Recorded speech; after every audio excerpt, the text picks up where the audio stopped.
Nestled in a small shopping center off of North 2nd Street in El Cajon, bright letters read Kabul Green Market. On a windy day, the Afghan flag waves customers in. Onions and ginger are stacked up in the middle of the store. Peanuts, cashews, and other nuts line the right wall. In the back, the smell of naan bread baking in the oven engulfs the kitchen. The owner of the market says that smell was once a rarity in El Cajon. 8 years ago, there was not Afghani bread here. Wayeed Siddiqui moved to the U.S. about a decade ago. He recalls a time when the Afghan community barely registered in El Cajon's business and cultural life. But his store has the ingredients many were missing. We bring nuts from Afghanistan. That's why the people, our customer, looking for the specific items. Siddiqui says those ingredients mean more to his community than simply completing a recipe. They're a tangible link to their homeland.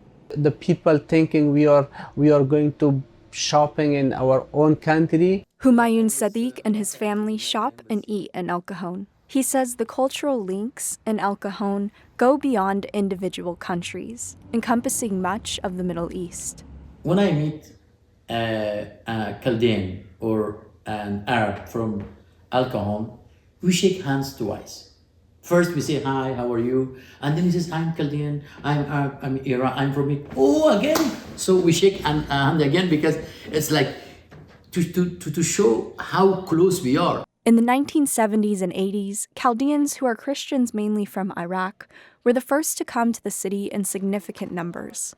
As the Middle East became more and more war-torn in the ensuing decades, the number of Middle Eastern asylum seekers steadily increased. Tom Wong is a UCSD political science professor and founding director of the U.S. Immigration Policy Center. He says as the communities built social networks, they laid the groundwork for more migration. The role that social networks play is incredibly important. The initial settlement builds upon itself so that you have more and more co-ethnics migrating, which then creates larger and larger communities. But even though the communities have grown larger, many have felt more vulnerable than ever during President Donald Trump's second term.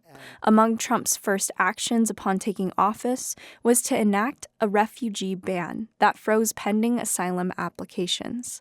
Then, at the beginning of the current fiscal year, the administration set a historically low refugee admissions cap.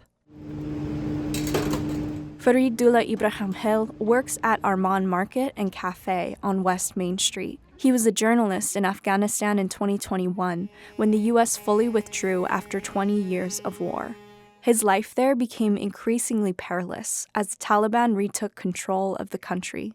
After years of working through the asylum system, Ibrahim Hill and his family were reunited in 2025, but they didn't experience the welcome they had expected.